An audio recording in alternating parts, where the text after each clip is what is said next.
Students, स्वागत है आप सभी का आपके अपने educational platform the content cloud पर। सो कैसे हैं आप सभी? आई होप आप सभी अच्छे होंगे एंड आप सभी की प्रिपरेशन अच्छे से चल रही होगी। सो जैसा कि आप सभी को पता है कि अब आपका एग्ज़ाम होने वाला है, जल्दी होने वाला है, तो आपको अपने प्रैक्टिस सेट एंड रिवीजन पर ज़्यादा ध्यान देना चाहिए। इसी सीरीज़ में आज आपके लिए हिंदी लैंग्वेज का प्रैक्टिस सेट लाए हैं, जिसमें कि आपके जो PGT, PRT एंड TGT तीनों में ही आपकी हिंदी इंपॉर्टेंट है, तीनों में ही आपसे पूछी जाती है। लैंग्वेज के 15 क्वेश्चंस आपसे पूछे जाते हैं। तो विदाउट एनी डिले चलिए इन 15 क्वेश्चंस को हम लोग करते हैं सॉल्व एंड देखते हैं कि कितने क्वेश्चंस आपके करेक्ट होते हैं, कितने आपको आते हैं।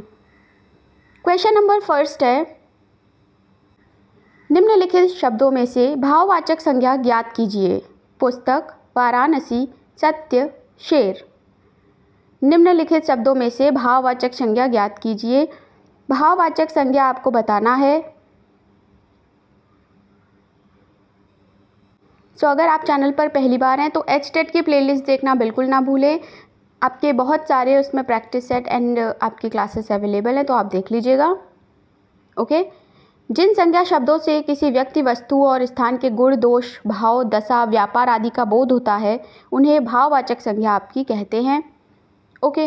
जिसमें कि आपका जो ऑप्शन है वो सत्य करेक्ट हो जाएगा। सत्य, बुढ़ापा, सफलता, मित्रता, मिठास, बचपन, ये सभी आपके ऐसे पूछे जा सकते हैं, तो ये सभी भाववाचक संज्ञा के उदाहरण हैं। थर्ड ऑप्शन यहाँ पे करेक्ट हो जाएगा। अगले प्रश्न की ओर चलते हैं। क्वेश्चन नंबर सेकंड है, इनमें से किस विकल्प में सभी ध्वनियाँ दंत्य हैं? दंत्य ध्वनियाँ आपको बतानी है। दांतों को मिलाकर बोले जाने वाले वर्ण दंत व्यंजन कहलाते हैं। ठीक है, तो जैसे त, थ, द, ध, न, स, यानी आपका जो ऑप्शन नंबर फोर्थ वाला है त, थ, स, ये आपका करेक्ट हो जाएगा। ओके। त, थ, स वर्ण का जो उच्चारण स्थान है ये आपका दंत्य है। बढ़ते हैं अपने नेक्स्ट क्वेश्चन की ओर। ओके, बाकी ऑप्शंस अगर देखें तो फर्स्ट ऑप्शन में यहाँ पे सा है आपका, ये सा, ये सा ध्वनि आपका जो उच्चारण स्थान है वो तालु है। ठीक है। नेक्स्ट आपका है ये षटकोण वाला सा, ये आपका मूर्धा ध्वनि है, यानी मूर्धन्य, मूर्धन्य ध्वनि है उच्चारण स्थान। ठीक है। हा आपका अगर देखें तो ये स्वर यंत्र ध्वनि उच्चारण का प्रथम प्रधान अवयव है। ओके। ये आपके सारे ऑप्शंस रहे। फोर्थ ऑप्शन यहाँ करेक्ट हो जाएगा। अगले प्रश्न की ओर बढ़ते हैं। क्वेश्चन है कि किस विकल्प में सही विलोम युग्म है? सही विलोम युग्म बताना है। नेकी, भलाई, तरुण, किशोर, विभक्त, पृथक, दीर्घकाय, कृशकाय।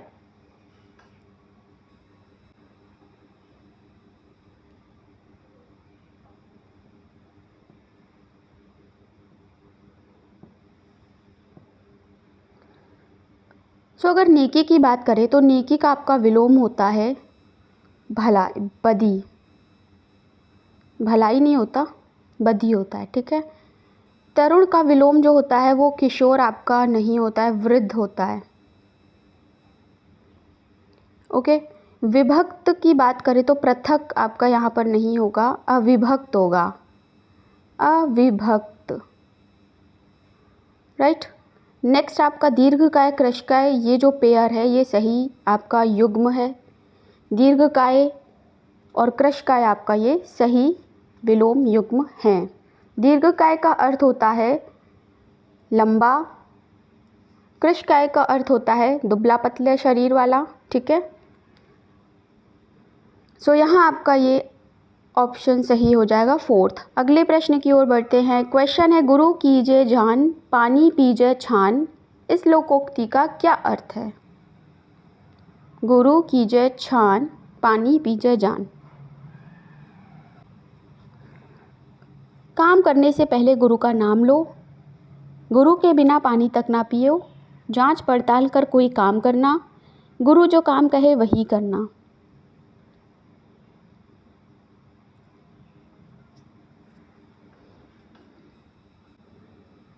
सो यहाँ पर करेक्ट होगा जांच पड़ताल करके कोई काम करना। थर्ड ऑप्शन करेक्ट हो जाएगा। अगले प्रश्न की ओर बढ़ते हैं। क्वेश्चन है समास विग्रह की दृष्टि से असुमेलित विकल्प का चयन कीजिए। मतदाता, मत को देने वाला, मुँह मांगा, मुँह से मांगा, जन्मजात या फिर जन्म से उत्पन्न, या फिर आपका कौन सा ऑप्शन सही होगा? गृहकट, गिरह को काटने वाला। क्या आपका करेक्ट होगा?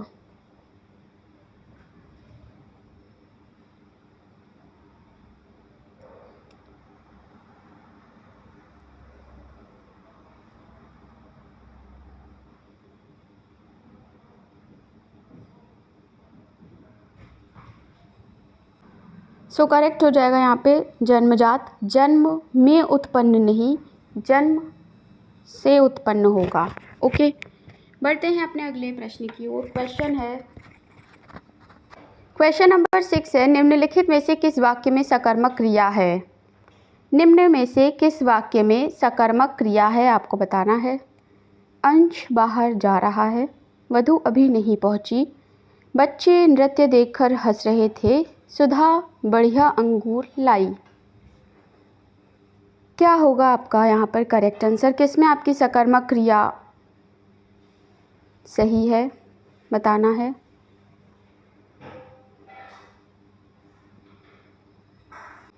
सो यहाँ पर करेक्ट होगा ऑप्शन नंबर 4। ओके, सुधा बढ़िया अंगूर लाई। अगले प्रश्न पे बढ़ते हैं। क्वेश्चन है निम्नलिखित विकल्प में से किस वाक्य में नि उपसर्ग का गलत प्रयोग हुआ है?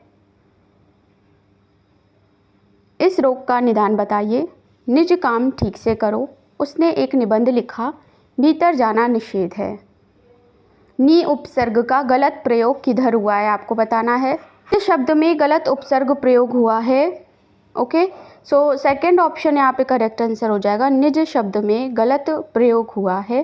अपने अगले प्रश्न की ओर। क्वेश्चन नंबर आपका 8 है, तत्सम तद्भव शब्दों का कौन सा युग्म असंगत है? आपको बोलना है चक्र चक्का, पर्ण पत्र, या फिर आपका चैत्र चैत, छत्र छत। सो ऑप्शन नंबर आपका जो सेकंड है पत्र, पत्र का तद्भव रूप होता है पत्ता, यानी पत्र का तद्भव रूप होता है आपका पत्ता। और नेक्स्ट है आपका पर्ण, तो पर्ण का तद्भव रूप हो जाता है पन्ना। ओके, तो यहाँ जो सेकंड ऑप्शन है ये आपका असंगत है। तत्सम वे शब्द होते हैं जो संस्कृत से एज इट इज़ लिए जाते हैं, एंड तद्भव आपके वो होते हैं जो संस्कृत से हिंदी में आने पर जिनका रूप बदल जाता है। ओके, एंड अर्ध तत्सम की अगर बात करें तो ऐसे शब्द जो संस्कृत से थोड़ा परिवर्तित होकर हिंदी में आते हैं वे आपके अर्ध तत्सम कहलाते हैं। जैसे कार्य से कारज, धैर्य से धीरज हो गया। ठीक है, इसलिए आपके जो तत्सम तद्भव हैं अर्ध तत्सम है, ये इम्पॉर्टेंट है। तत्सम तद्भव का डेडिकेटेड एक अलग क्लास आपकी अवेलेबल है जिसमें टिप्स एंड ट्रिक्स के साथ आपको बताया गया है, तो आप उसे ज़रूर देख लीजिएगा एग्ज़ाम से पहले। बढ़ते हैं अपने अगले प्रश्न की ओर। निम्न में से सरल वाक्य नहीं है, नहीं है बोला है। सो यहाँ पर आपसे सरल वाक्य नहीं है पूछा गया है। विद्यार्थी रसोई में जा रहे हैं, बंदर पेड़ पर कूद रहे हैं, उसके घर में पानी आ गया, भूख लगी है तो खाना खा लूँ। आपका करेक्ट आंसर। सो यहाँ पर करेक्ट आंसर होगा, आपको एक बार देख लेना है, भूख लगी है तो खाना खा लो। ये आपका सरल वाक्य नहीं है। भूख लगी है तो खाना खा लो, इसलिए ये आपका है संयुक्त वाक्य। ओके, फोर्थ ऑप्शन यहाँ करेक्ट आंसर हो जाएगा। बढ़ते हैं अगले प्रश्न की ओर। क्वेश्चन नंबर 10 है, गवेषण, अन्वेषण, खोज का एक पर्यायवाची शब्द नहीं है। शोध, अज्ञ, जांच, अनुसंधान।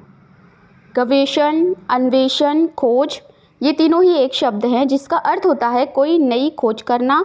ओके, शोध, जांच और अनुसंधान ये इसके पर्यायवाची हैं, लेकिन यहाँ पर जो अज्ञ है ये आपका पर्यायवाची नहीं है। ठीक है, अज्ञ का अर्थ होता है अज्ञानी, राइट। इसलिए सेकंड ऑप्शन आपका यहाँ पे करेक्ट आंसर हो जाएगा। अज्ञ के विलोम की बात करें, अगर इसके विलोम की बात करें तो इसका विलोम हो जाता है विज्ञ, यानी ज्ञानी या फिर विज्ञ, ज्ञानी या फिर आपका विज्ञ। ओके, सो इसलिए आपका जो अज्ञ है वो करेक्ट आंसर हो जाएगा। बढ़ते हैं अपने अगले प्रश्न की ओर। क्वेश्चन नंबर 11 है, किस विकल्प के सभी शब्द विसर्ग संधि के उदाहरण हैं? यानी आपके विसर्ग संधि के उदाहरण आपको बताने हैं। विसर्ग संधि, जब विसर्ग के बाद स्वर या व्यंजन आए तो आपका परिवर्तन हो जाता है, वहाँ आपका विसर्ग संधि हो जाता है, ठीक है।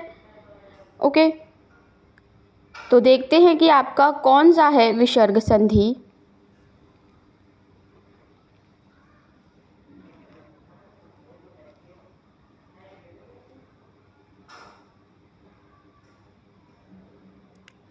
अहोरूप की बात करें, ऑप्शन नंबर सेकंड में अहोरूप की बात करें तो यहाँ है आपका व्यंजन संधि, व्यंजन संधि। ओके, उन्मोचन को देखें अगर तो उन्मोचन यानी उद प्लस मोचन अर्थात व्यंजन संधि, यहाँ पे भी आपकी व्यंजन संधि है। गोवर्धन, गोवर्धन यानी आपका गुरु प्लस ओदन अर्थात यहाँ पर यण संधि हो जाएगी आपकी, ठीक है। साध्योदार्य, साध्योदार्य मतलब होता है आपका, इसका अगर आप विच्छेद करेंगे तो हो जाएगा साधु प्लस औदार्य, यानी यहाँ पर भी यण संधि आपकी हो जाएगी, ठीक है। अगला देख लेते हैं नतोदर, नतोदर में हो जाएगा आपका नत प्लस उदर यानी गुण संधि, ठीक है।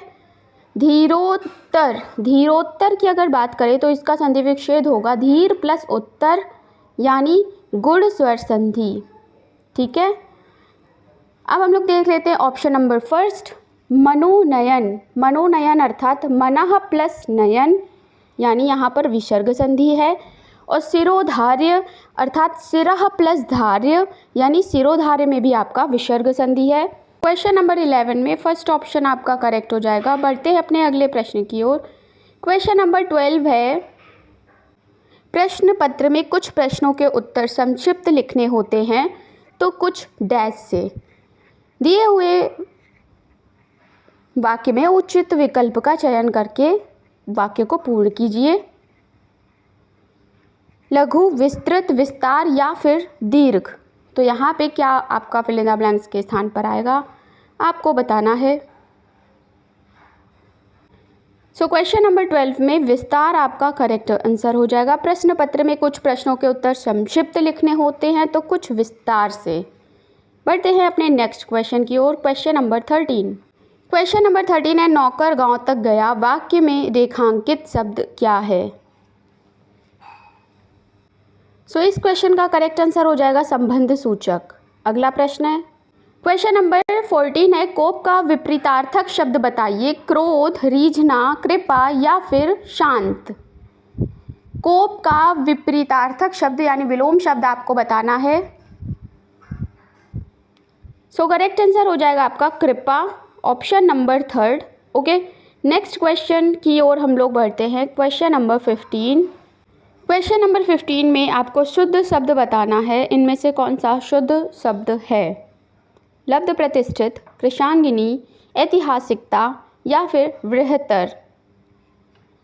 क्या होगा आपका करेक्ट आंसर बताना है आप सभी को। कौन सा ऑप्शन करेक्ट होगा बताना है आप सभी को। सो अगर आप चैनल पर पहली बार विजिट कर रहे हैं तो चैनल से जुड़ना बिल्कुल ना भूलिएगा HTET एंड CET की प्रिपरेशन के लिए।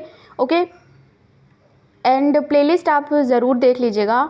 सो बृहत्तर यहाँ पर करेक्ट आंसर हो जाएगा, ऑप्शन नंबर 4। ओके, यहाँ पर फिनिश हो जाते हैं आपके ये HTET हिंदी लैंग्वेज के 15 क्वेश्चन जो आपके TGT, PRT, PGT सभी के लिए इंपॉर्टेंट है। ओके, सो कितने क्वेश्चन आपके सही हुए, कितने आपको पहले से आते थे, कमेंट सेक्शन में ज़रूर बताइएगा। मिलते हैं नेक्स्ट क्लास में, तब तक के लिए थैंक्स फॉर वॉचिंग।